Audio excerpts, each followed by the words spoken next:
Hello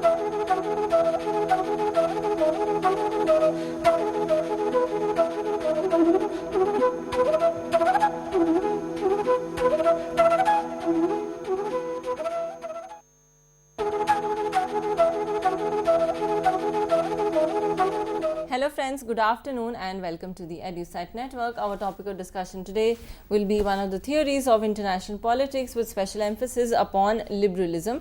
And for this very discussion, we have with us in our studio Dr. Rajan Kumar, Assistant Professor, School of International Studies, Jawaharlal Nehru University, New Delhi. He has been teaching for nearly a decade, and with this I welcome Sir and request him to begin his today's lecture. Thank you, Sir, for coming. Thank you, Urvashi. Thank you for inviting me here. And good afternoon, my friends. And today, in the series of discussion that we are having on international politics, we had the first discussion on the way the discipline emerged, IR as a discipline emerged in the 20th century. Then in the next lecture, we also discussed about, we started talking about the theories of international politics. We talked about one particular group of theory which is known as realism in international politics. So that we discussed in the previous lecture. And in that series, we continue with the next step. And it will be pertinent to discuss about liberalism in international politics, or the liberal theories in international politics. So today's focus would be liberalism, how liberal scholars, thinkers, philosophers, they try to understand or explain the international politics that we have today. And just to take you back, just to reiterate some of the things that I already said in the previous lecture. Earlier we discussed about the realist theories. We also discussed about various methods and approaches of theories of international politics. Then in today's lecture, we'll start with again just theory. Like I explained you in the last lecture what the theory is. But I think in case you missed out the last lecture, didn't see for whatever reasons. So I'll explain what is theory first. Then I'll move on to what are the basic assumptions of liberal theory. Then I'll explain you who are the major thinkers of major liberal thinkers in international politics. And after that, we'll talk about some of the critiques of liberal theories, the realist critique or constructivist critique. And finally, towards the end, I'll talk about some of the important texts, important references for this liberal theory. So just to take you back a little bit, what do you understand by theory? If somebody tells you what a theory is and why you think it's important to understand a theory. So as I told you in the previous lecture, theory constitutes a number of elements. One is, of course, the major purpose, or the primary purpose of any theory is to explain something.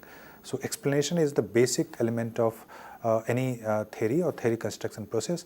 The fact that you construct a theory, the purpose of any theory is to explain, because you are trying to, you or anybody who is giving a theory, constructing a theory, that person is trying to explain something. So that explanation is the first important part of any theoretical construction process. When you try to construct a theory, the second point which comes into mind that it cannot be just one case specific. You cannot say that I have constructed a theory on the basis of just one particular case. Theory always involves some kind of broader generalization. It involves some kind of its applicability or its validity is beyond one case. Actually, most of the theories, the best of the theories are actually based on generalization of all the possible cases in that particular universe. Say for instance, I'm trying to develop a theory on ethnicity. So in that case, I'll not be developing a theory on ethnicity just on the basis of one particular case of, say, ethnic crisis in Kashmir. What I'll be doing in case I have to develop a theory of ethnicity, I'll take into account a number of cases which are related to the ethnicity or ethnic conflicts. So best of the theories will take into account probably all the possible cases, but because of the limitations and the imperfections of the research or the time limitations that we have, we cannot take all the cases into account. So what we do is that we pick up some of the cases from various regions. So what we can do is that we can divide the entire universe into several regions. And if I'm planning to develop a theory on ethnicity, for instance, so in that case I'll first take a case from, say, South Asia. I'll also take a case from say West Asia. I'll take a case from Latin America, Europe, or Southeast Asia. So what I'll do is that I'll pick up a number of cases. But as I told you, this is again because of the limitations of the time and the resources that we have. But and now there are methods, or because of the quantitative analysis of in international politics, many a times all the possible cases are taken into considerations when theoreticians or political scientists, they try to develop theories for a subject or for an event. So that is about the generalization of the theory. And third, as I told you in the previous lecture, that because theories are based on the incidents which have happened in the past, you try to analyze the events which have already occurred. So since then you try to argue through theory that since that has happened in the past, if similar conditions arise, that will also happen in the future. Say for instance, if you have seen that X and Y in combination, they are leading to Z in a particular situation. So if you'll argue that if X and Y come into future at some point of time, so this will again lead to an outcome which is Z. So that's what I mean by when I say that prediction or some kind of forecasting or the future reference is an important aspect or important element of any theoretical construction process.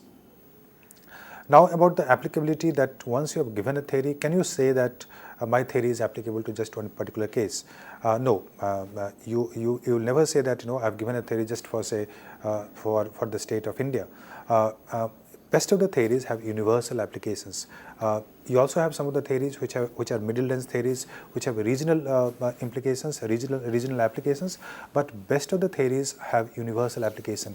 For instance, when I talk of Einstein's theory of relativity, Einstein's theory of relativity is applicable all over the world. It applies all over. Basically, practically, you do not have many exceptions. You do not have exception. So theories have universal applicability. It applies to all the places in the world, and not only places. It also travels across the time, because you cannot say that my theory is applicable to just this particular time. So you move beyond one particular situation, and your application is much more wider. And best of the theories have universal application that I told you. And although because theory takes into account all the possible cases, so sometimes people argue that it also leads to oversimplification, or it also leads to some kind of reducing the complex argument into a very simple parsimonious kind of form. That reductionism is an important aspect of theory building process. So there are certain advantages because it takes into account all the possible cases, but there are certain disadvantages because it sometimes people argue, or especially the critiques who come from the other background, especially anthropology or the thick description background, they argue that theories are very superficial. They do not explain much. They argue that theories are also they do not go deep into the case. So these are the criticism of theoretical process or theoretical study. But please understand that the universal applicability is one important aspect of any theory building process. And finally, as I discussed in the previous lecture, that falsification or falsifiability, as it has been given by the famous philosopher Karl Popper, English philosopher.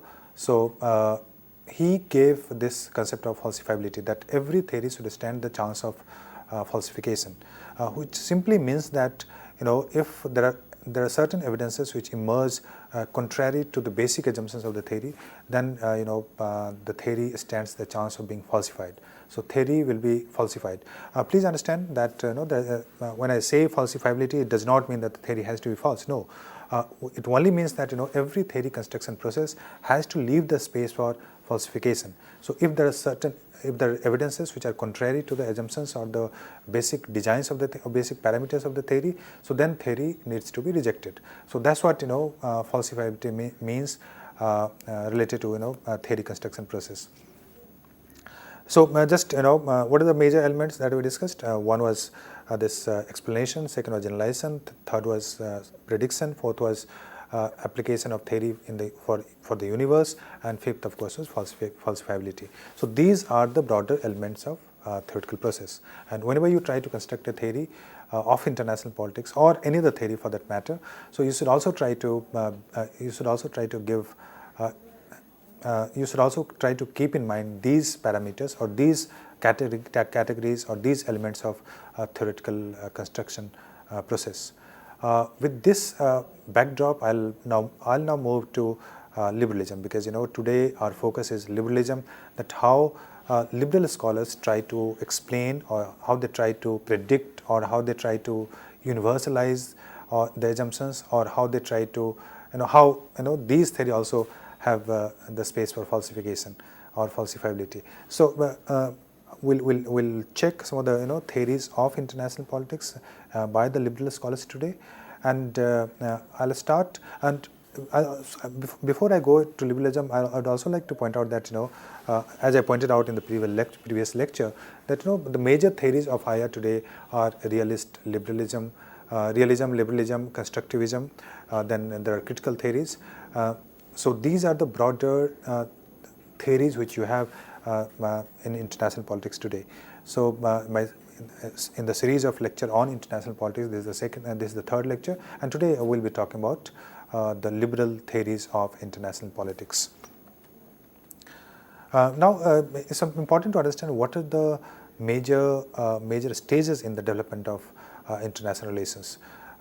First, as is taken that international relation is taken to have started from the Westphalian system. Westphalia Treaty, as you might have heard, it came after the 30th War, and the date of the signing of this treaty was 1648, after the end of the 30th War. And this is also associated with the rise of nation state, because when you talk of international, right, when you talk of international system, so basically at the root of this international system is the nation state. Today, all the territories of the world today, they are divided into some as a part of they are part of one of the nation states. So Westphalia, the Treaty of Westphalia of 1648, that is considered to be the date from where you can see the origin of the nation state, origin of the modern nation state. This is not to say that the states were not there in the previous period. It only says that the nation state, the way we consider it today, that is associated with modernity, the rise of the process of modernization, which comes after the period of Renaissance and Reformation. So that is taken as the right. Basically, the nation state that you see is also kind of synonymous, not synonymous, but the origin of nation state and the origin of the modern the process of modernization, they would be very similar, because both are simultaneous process that you see in the evolution of the global society. So that is taken as the period of the modern nation state and the modernization, the process of modernization. So from that period till the 20th century, that is taken broadly as the one period, especially before the World War I. So that is taken as one period. That was also the period when this was considered as the progress of that was from 17th century till 20th century, early 20th century. That was the period of industrialization in the society. That was period when there was in European countries, there's a separation of state and church which has taken place after Reformation. So that was one secular state, the rise of secular state. That was one important development in the European state, and that followed in the other states. That is also the period of the progress of science and what is known as the progress of reason. Because the reason versus rationality of human being versus the religion. So medieval period, as it is considered to be dominated by the religious scriptures or the religious arguments or metaphysical arguments. But the modern period, which from late 17th or 18th and 19th century, the period of industrialization, progress of science, industrial revolution, scientific revolution, all of that you see, that's part of the progress of human being and human science. So that is considered as one period when this liberalism as a philosophy is also taking a new form, and there are scholars as we'll discuss in today's lecture, like Locke, you have Bentham, and then later on in 19th century you have Immanuel Kant. So these are the philosophers who are propounding the liberal theories in political science. So you have the scientific progress, you have the progress of ideas, you have intellectual revolution taking place, intellectual revolution in the sense of the liberal ideas are taking shape, and these liberal ideas are based on, or they have the basic assumptions from the progress of society, or the reasoning of they have a huge faith in human reasoning. They have huge faith in the progress of human beings, and they started believing, the liberal scholars started believing that the conflict in the society can be resolved, the contradictions in the society which are there, they can be resolved through, if the human beings reason that out, or if the society or if the states, they try to reason that out, then conflicts can also be solved, conflicts can be resolved, and a cooperative society or cooperative human being or cooperative nature of the state can be established. So that was broadly the one period, but please understand that while that was the period of triumph of liberalism in international politics, but that was also a period of colonialism. And if you see the kind of duality of liberalism, that liberalism is promoting democracy, scientific revolution in one state or the Western states, a number of Western states which are the leading states of 18th and 19th century. But at the same time, what you see is kind of the countries like India, Southeast Asia, Africa, Latin America, and many other countries, they are becoming a part of one of the developed countries. They are being colonized by the developed states. So at one, this is the contradiction of liberalism, and this is the reason why liberalism has its appeal in the Western countries, but liberalism has been criticized very ardently by the scholars from the third world countries. And they argue that that democracy in one country and hypocrisy in other state, and I mean democracy in their own state, but colonialism in the poor countries or the third world countries. So that is the defining feature of liberalism. So, and that contradiction has not been resolved, and that's the reason the scholars later, they started arguing against the liberal scholars or the values of liberalism or the ideology of liberalism. And they said that how the basic concept of liberalism, that all the human beings are same. So that is very attractive kind of that is very attractive propositions for any person, that all the human beings are same. But at the same time, liberalism, this is the one of the basic ideas of liberalism, that human beings are same all over the world. Okay, then the human beings are same, but that also gives a notion, the way it was used by the Western states, that that also kind of, the extension of this argument leads to a kind of situation where they'll argue that if certain kind of democracy is good for United States, the same kind of democracy would be good for the third world country as well. Or if one kind of liberalism is good for Britain, so the same kind of liberalism would be good for India also. So that was the contradiction of that you see in liberalism, and it led to a notion that that if democracy, a certain kind of democracy is good for Britain or United States, the same kind of democracy can be imposed on other states. Why? Because all the human beings are same. So if democracy serves, a certain kind of democracy serves the purpose in Britain, the same kind of democracy will also serve the purpose in the colonial state. So this was the kind of contradiction that you see in liberalism, and we'll talk about it when we discuss some of the criticisms which have come from the various other corners, Marxism, realism, or constructivism, against the liberal philosophy. But broadly, that was the first phase or first period of liberalism that you see in international politics. The second phase emerges after the World War I. As you know that the World War I was the most devastating event in the history till then, and after that, many of the countries they saw that how devastating the human conflicts or the wars can be. So they decided to create a condition where the war becomes costly for the states, and where the group of states can prevent the emergence of situation which led to this kind of war. And especially after 1918, you know that after the end of the World War, there's a bargaining taking place in Paris, which is known as Paris Peace Conference. And there, some of the ideas of Woodrow Wilson, who was a political scientist, from United States, and later on became the President of United States. So Woodrow Wilson's ideas and his famous 14-point program that was adopted, and some of the ideas of Woodrow Wilson was taken or was adopted or promoted by the Paris the Paris Peace Conference that you had in 1918-19, and in that they focused on basically three things, which were basically taken from Wilson. One was that promotion of democracy. They believed that if you promote democracy in these states or other states, so probably the fight will not take place. Later on, this has taken the form of the Republican liberalism, where they argue that democracies don't fight. I'll come to that later. But for the time being, the 14 program of Wilson, the important thing was that the states should avoid secret diplomacy, because they believed that secret diplomacy was one factor which contributed to the World War I.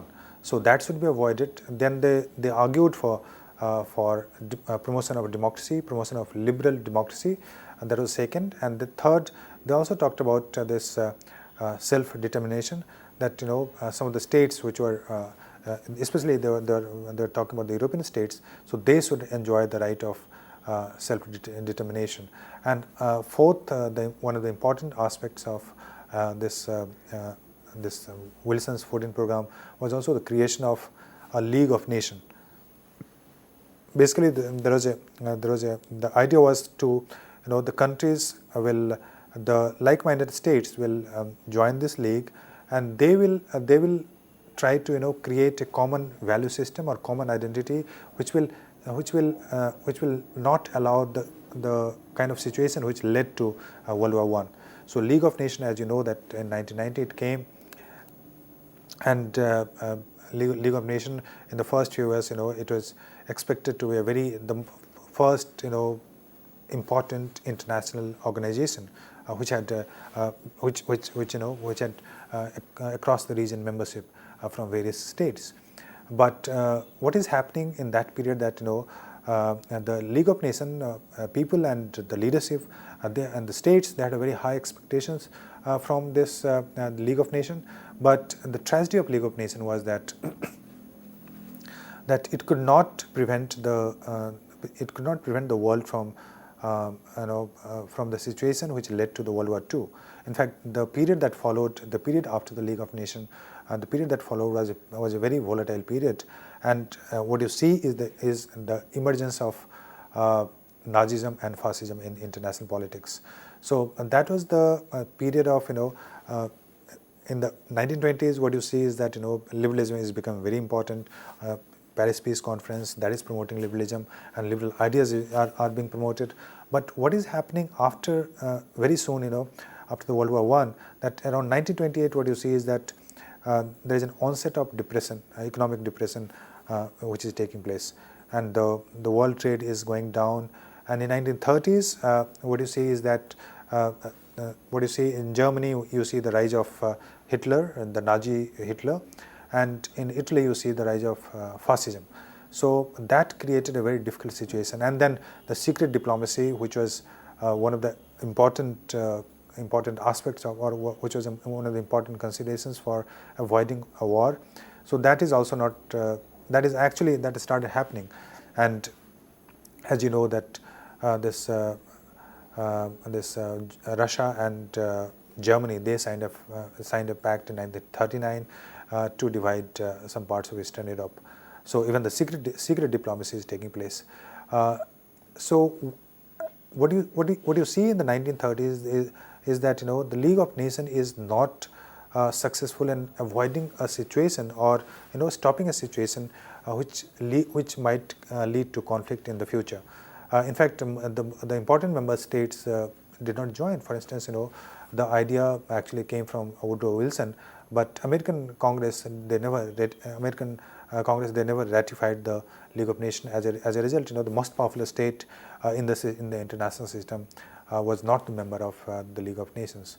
Russia joined very late, and it left in 1939. I think it left very soon on the issue of the war with Finland. Then Japan again, because it attacked Manchuria, and it left League of Nations sometime in 1930s. Britain was also not very active. So as a result, what you see is that the important players, important countries which could have played a major role in avoiding World War II, they were not very, they were not playing a very active role in through the League of Nations. They were playing independent diplomacy, but they were not playing the role through the League of Nations. So as a result, what you see is that League of Nations fails, and the outcome that you see is the World War II. And it was not only the failure of League which mattered. For scholars of international politics, it appeared again now that the liberal ideas cannot explain international politics, because liberal ideas could not stop the rise of Nazi Germany, and it could not provide a more economic integration among the states. So as a result, people started questioning the importance of liberal ideas in international politics. So then you see the rise of some of the very important thinkers who have started writing in that period. E.H. Carr, The 20th Crisis, the famous book of E.H. Carr on 20th Crisis, and that has been written not from the liberal perspective. That book was written from the realist perspective, and it's basically a critique of the liberal ideas which were there in the earlier period. So that was the second phase of the development of liberalism, and there is also a second phase in international politics. And after that, the third phase, the World War II and the alliances that you have, and the two alliances of the World War II period. So that again, promoted many of the realist writing, where people started writing about the kind of alliances which are taking place, the issues of conflict. And they argued that how states cannot remain at peace, and states are always trying to aggrandize power. They are always trying to, they are very competitive, and they're trying to accumulate material and other wealth by depriving the neighboring other states, or by depriving the third world and the colonial states. So as a result, what you see in that period, in the writings of in international politics, realism is becoming very dominant in that period. But again, the new developments started taking place after this 1950s. In 1960s and 1970s, a new development that you see. First, of course, was after the World War II. You see a world where the world is divided between two poles. During the Cold War, I'm referring to the Cold War period. In the Cold War period, you had the one bloc which was dominated by the Soviet Union, and it had its own member states into the alliance system, into the satellite network that it had. Similarly, in the US, you had the US and the NATO forces, and the Western European allies, and Japan also joined the US bloc. So the world was divided into two clear-cut categorical blocks, the Soviet bloc and the American blocs. So that again gave a kind of new ideas to the realist scholars, and they argued that how this Cold War, the alliance system is important, the balance of power is important, how these two blocks are trying to maintain the balance in the international system, and and it's a kind of zero-sum game which is taking place between the two states, between the two blocks. So these are the kind of ideas which are becoming important. But again, what is happening in the late 1960s and 1970s, that the liberal ideas are again becoming important. Some of the regimes, basically, when I use the term regime, I'm not referring to the ruling regime. What I'm referring to is the rules and norms. So regimes certain new regimes are emerging.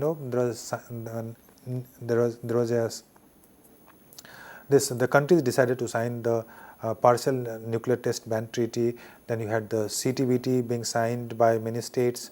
Then you had European Union as a very important organization which is emerging in the late 1960s and 1970s, and later on, as you know today, that European Union has become a very important supranational kind of organization. So these are the new developments which are taking place, and the liberalist scholars, they focus on cooperation. They focus on the peace in the international system. They focus on the kind of interdependence which is there in the international system. They also talk of some kind of integration which take place between various states due to economic or the other factors, and various kind of transactions which take place among the groups and the societies. So some of the basic assumptions of the liberalism that you see, they are also taking shape in the 1970s and 1980s, and as I'll tell you in the discussion today, so many of the scholars have started focusing on these aspects of international politics.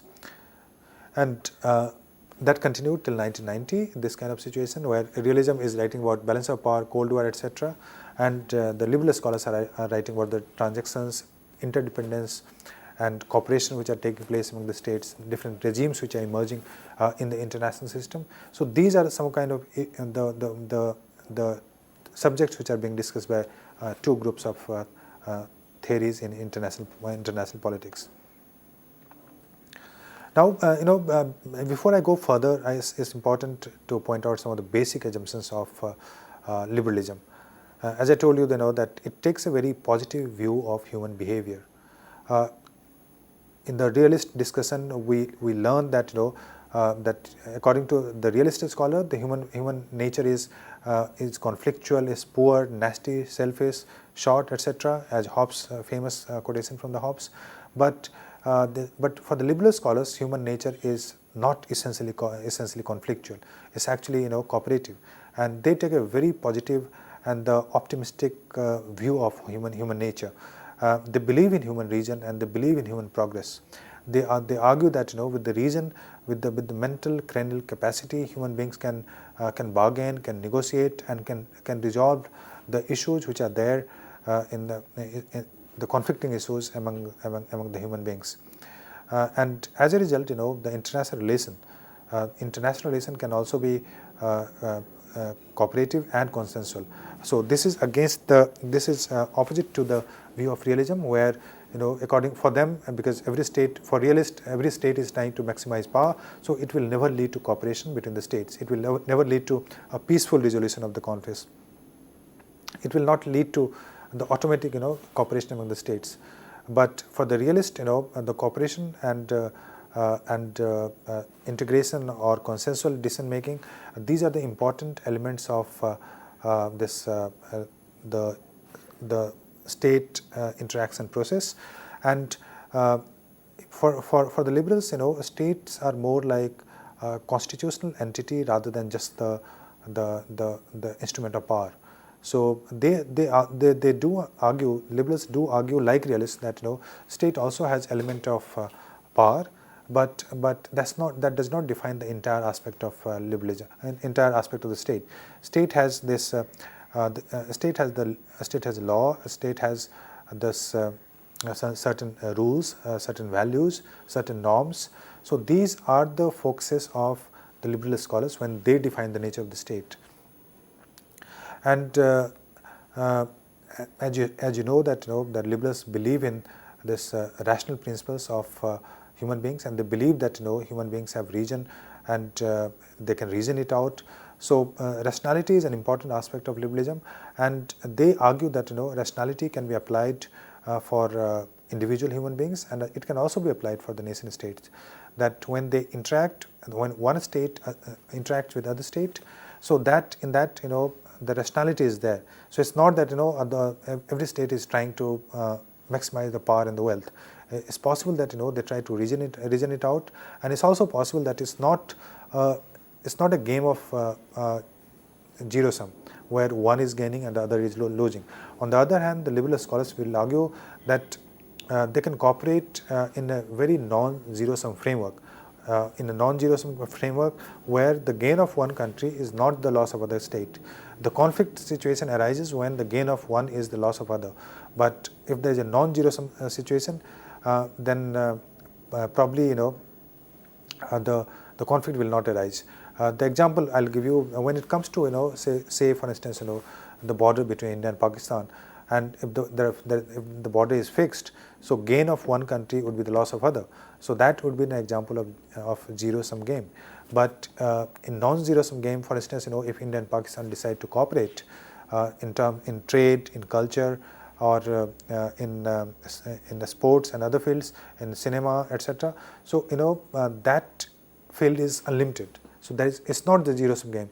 If Pakistan is producing good players, that does not mean that India cannot produce good players. Or if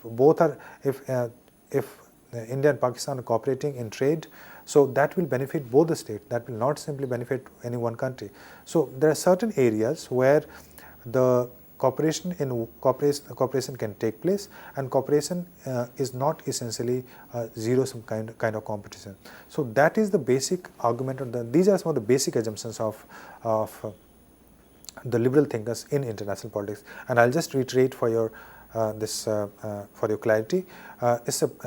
Liberals take a very positive view of human nature. They argue that states are not states cooperate, and in today's modern world, there is a kind of interdependence in terms of trade, in terms of supply of resources from one country to another, and because of the communication, there is a lot of transactions which are taking place between the two states or a number of states. So the world cannot be understood just in terms of state to state relation. Now the transaction is taking place at various levels. So you should, when you try to understand the international politics, you should also try to take into account the interactions or transactions which are taking place not only between the states but also between the individuals and the groups. And so they argue that because the interdependence, communication, and transactions, cooperation between the states is possible. So that is the basic argument of the liberal scholars in international politics. And now I'll take you to some of the classical liberal philosophers.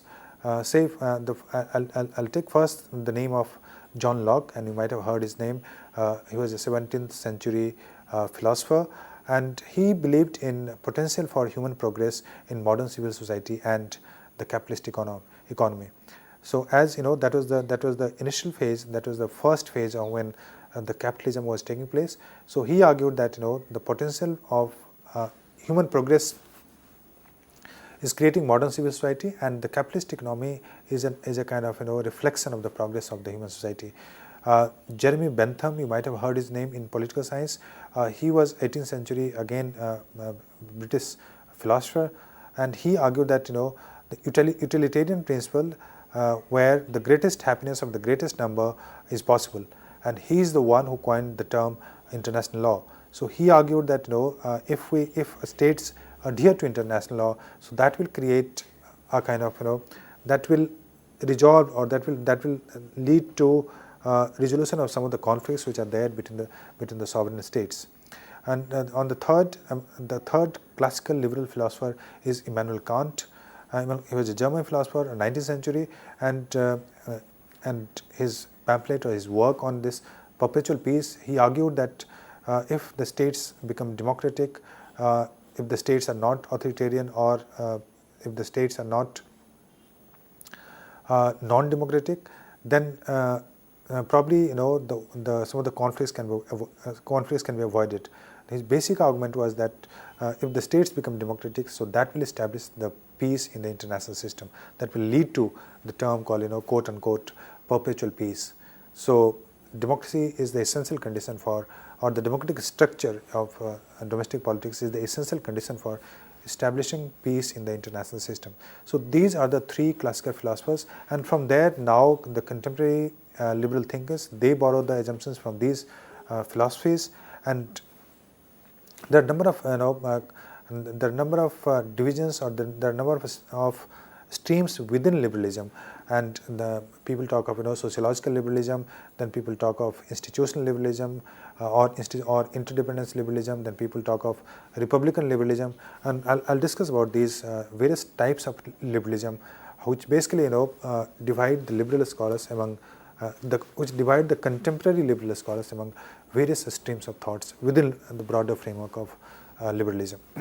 And also, while the earlier philosophers were considered the liberals, now the new philosophers, because of the certain method, because of the behavioralist method or certain ways of analysis, they are considered to be the neoliberals. So, sociological liberalism is again an important aspect of liberalism, where the scholars argue that IR is not only about a state-to-state relationship.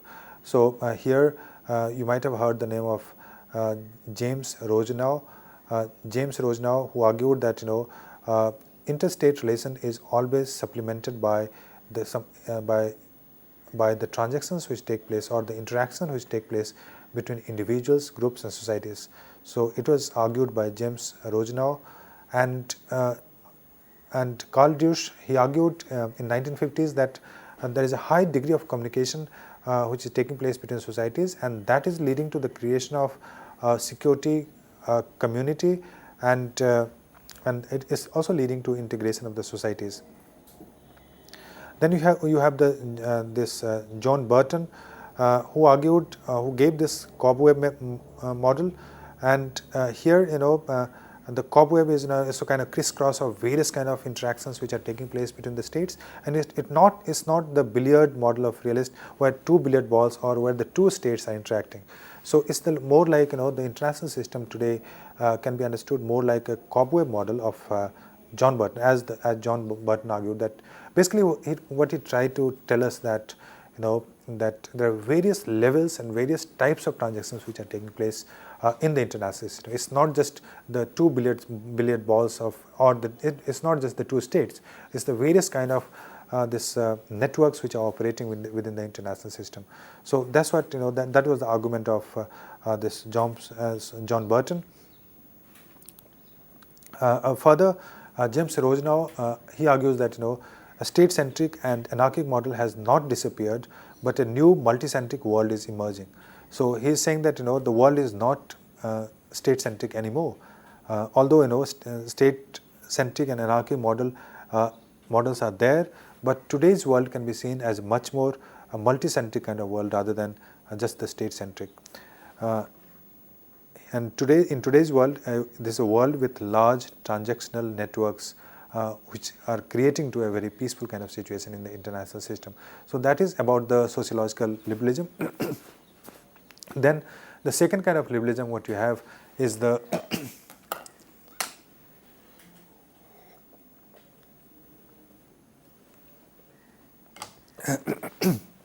the second liberalism is known as the interdependence liberalism, where they argue that the modern states are economically interdependent. They are not, and in no state in the world today can claim to be completely independent. They are depending on other countries for resources or for technology or for capital. So, and there is migration taking place. So in today's world, what is happening? There is some kind of economic interdependence which is emerging, and that is leading to a completely new kind of interdependent world. Here they give the example of, say, for instance, Japan and Germany. They are very successful states today because of the economic trade, not because of the military power. As you know, that the military power is of these two countries is controlled by the United States, but economically these countries are very important. So that is the argument of the scholars who argue on economic interdependence.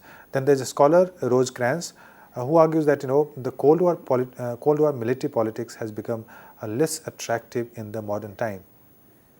So that was very important in the previous time, but the military as something which is the supreme form of the dealing of the two states. So that has come down. The importance of the military and the security aspect has come down, and the states are interacting in various ways.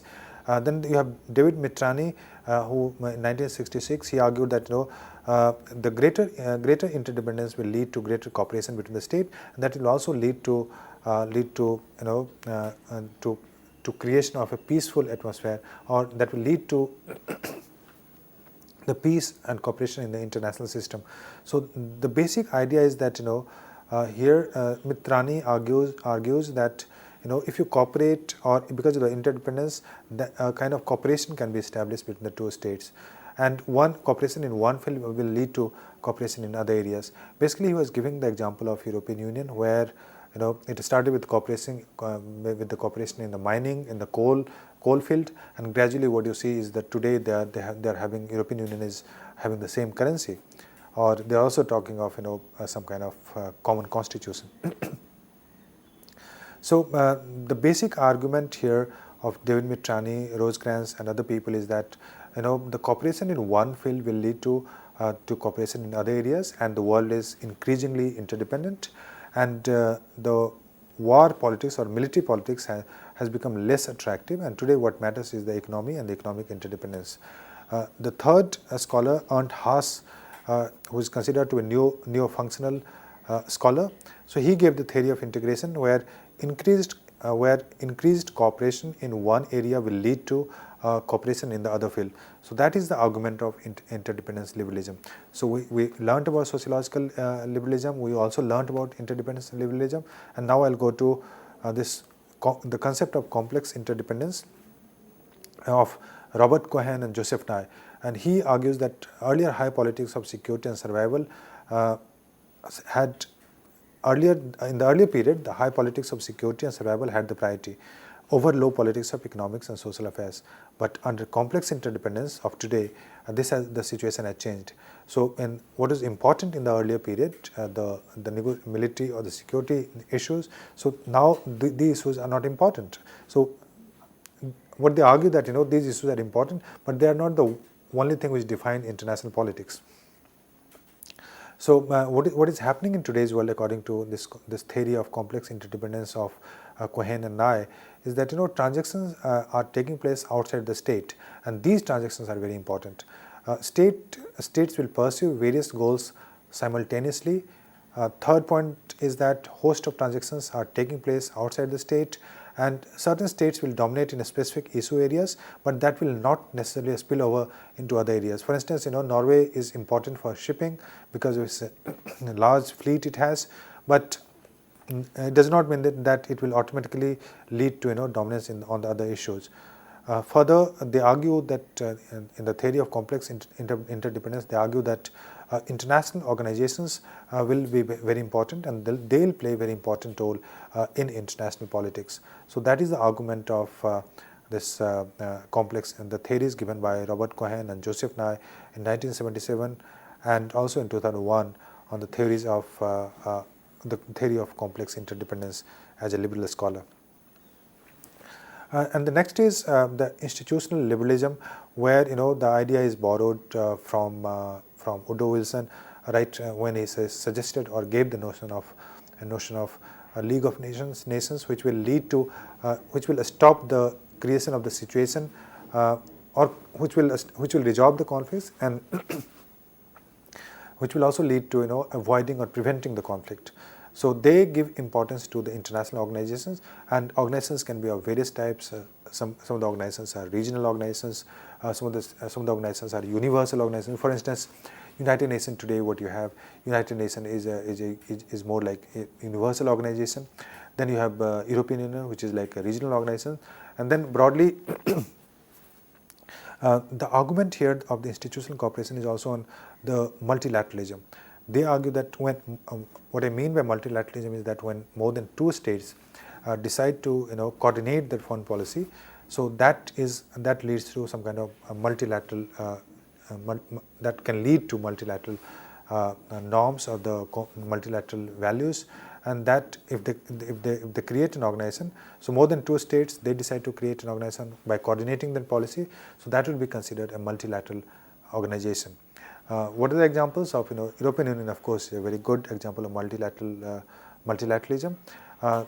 So you have universal organizations, you have regional organizations, and you also have other institutions which are important which play a very important role in this establishing peace or bringing cooperation. And they also argue that there are institutions like IGOs, intergovernmental organizations, then you have NGOs, you have regional organizations, and you have scholars like Krasner, who in 1983 who wrote about it, and then Cohen wrote in 1984, Young wrote in 1989. So what they argue basically is that institutions reduce the destabilizing effect of anarchy in the international system. And they do it through this the institution because they share information and they negotiate and bargain. So that leads to a reduction in the destabilizing effects of the conflicts in the international system. So that is about institutional liberalism. And now I'll come to republican liberalism. Here they argue that democracies do not fight. The basic argument of republican liberalism is that democracies do not fight, or the liberal democracies are more peaceful. Here please understand that the argument here is not that democracies will never fight. What they're trying to tell you that the two liberal democracies will not fight. In fact, it has been seen that when it comes to transitional democracies, so it's possible that democracy is fighting against an authoritarian state. It's also possible that a democracy is fighting against a semi-democratic or transitional state. But what they argue basically is that two liberal democracies, they do not fight. So there has not been a fight between, say, after the World War II. There has not been a fight between the European states, and there has not been a fight between, say, United States or the liberal democracies of the Western Europe. So the argument here is that for international peace, or if you understand, or for international system, if you have the democratic, the democracies, the establishment of democracies will lead to peace in the international system. And that argument is extended when US tries to export democracy to other countries. So this is argued that the democracies will lead to peace in the international system. So that's the reason they promote democracy in other states. Here the Michael Dwell gave a very systematic theory on democratic peace in 1983, and the basic some of the basic regularities or some of the basic assumptions of democratic peace theory, which started from Immanuel Kant and Michael Dwell, and there are other people who have written on this concept of democratic peace. So they focus on three things. One is that they answer the question why democracies do not fight. They give three reasons. One is the domestic political culture. Here, because the leaders are elected, and leaders come through a certain process. The process is domestic competition among the leadership, and they're elected. So they're elected, and there's a political culture where these leaders will not prefer war unless until war is kind of imposed by these states. So they share a common culture, and they have a very well established method of peaceful resolution of the conflict. So because of that, the democracies are unlikely to go for war. The second reason is that there are certain common moral and political values, and basically these democracies try to create a very pacific kind of very peaceful union of the states. So that is the second argument, that why democracies will not fight. And third argument, they borrow from this from the scholars of the other liberal scholars like complex interdependence. They argue that economic cooperation and trade and the kind of interdependence that emerges out of it, so that leads to a situation where the two democracies will not fight. Although it's true that the two democracies are very unlikely to go to war, but it has been seen that it's likely that one democracy is very prone to fight against a democracy which is not established, or a democracy which is transitional in nature. And in the case of, say, for instance, India and Pakistan, during the Kargil war, India was under the control of this BJP government, or India was democratic, as you know. And in the case of Pakistan was also a democratic state. Say it was under the control of Nawaz Sharif. So now the question is that how can you say that democracy do not fight? Here the democratic theory will argue, or the scholars who argue democratic peace, they will argue that India is democracy, but Pakistan is not a democracy. Pakistan is more like a transitional democracy where the military is important, where the other forces are important, but it's not a proper institutionally established democracy. So that's the reason the fight took place between India and Pakistan. In fact, they argue that a transitional democracy and established democracy is more likely to fight in case they have certain issues of conflict between them. So that is how they explain this case of India and Pakistan. And so that is about the Republican liberalism, where they champion the cause of democracy, and they argue that how democracy will lead to establishment of peace in the international system.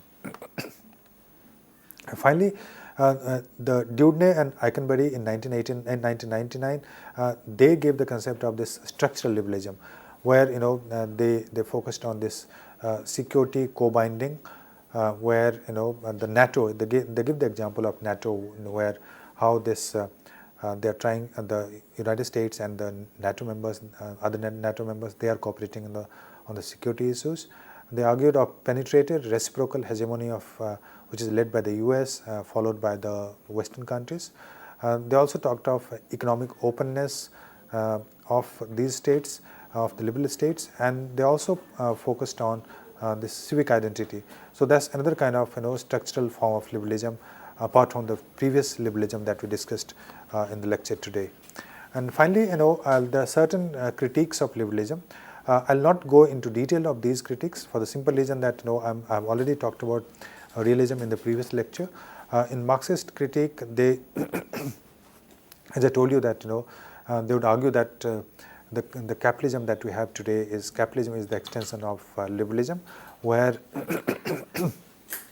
actually that's the basis of liberalism, and that has created a situation where the third world countries are completely left out from the system, and third world countries are exploited by the capitalist ideology, and the capitalist ideology is based on the division of labor of the richer states, who are richer state have become rich through the resources of the poor state. There is a theory of dependency theory between the core and the periphery. The core is the core states are the Western states or the United States, and the peripheral states are the African state or the Asian states or the Latin American states. So there is a division in the capitalism that we have today. Is dominated by the market, is dominated by the financial capital today, and the financial capital and the decision making is controlled by the Western states, and that is creating a kind of that is leading to a situation where the third world or the developing countries are still poor, and the richer countries are getting richer. So that is the argument of the Marxist critique of liberalism. And then the postmodern critics, they are against in the broader meta theories, because liberalism is based on the basic theory of progress and region of the human society or human beings. So that is challenged by the postmodern critiques, and they argue that the entire notion of region, the entire notion of progress should be challenged, and such kind of meta-theoretical narratives, they do not explain much, and that needs to be challenged. So that is the postmodern critique of that. In the future lectures, probably we'll get a chance to discuss about all these things in detail. But before I finish, I'll also like to show you some of the books of that you should read, that you should consult for this liberalism. One is Michael Doyle on liberalism and the world politics. Second is Cohen and Nye on power and interdependence. Third is Cohen, who has written on international institutions and the state power. It came in 1989. Rosecrans' book, The Rise of Virtual State, is again is published by the Basic. So that is one book that you can consult. And for the textbook, as I mentioned in the previous lecture also, as a textbook, you should consult this book of Robert Jackson and Sorensen. The book came in 2003. That is titled as Introduction to International Relations, Theories and Approaches, from Oxford University publishers. So these were the texts, and with this I come to the conclusion of my presentation today. I hope you enjoyed the lecture, and if you have questions, I'll be happy to answer that. Thank you. Thank you so much, sir, for the very interesting presentation for our students. And with this, friend, we bring our lecture to a close. and let us thank her before we do that. Thank you so much, sir, for being here and sparing your valuable time. And friends, of course, we have more to follow as part of this series on international relations. So we shall keep you updated and watch out for more as part of this. So thank you, friends, for watching. Have a great day.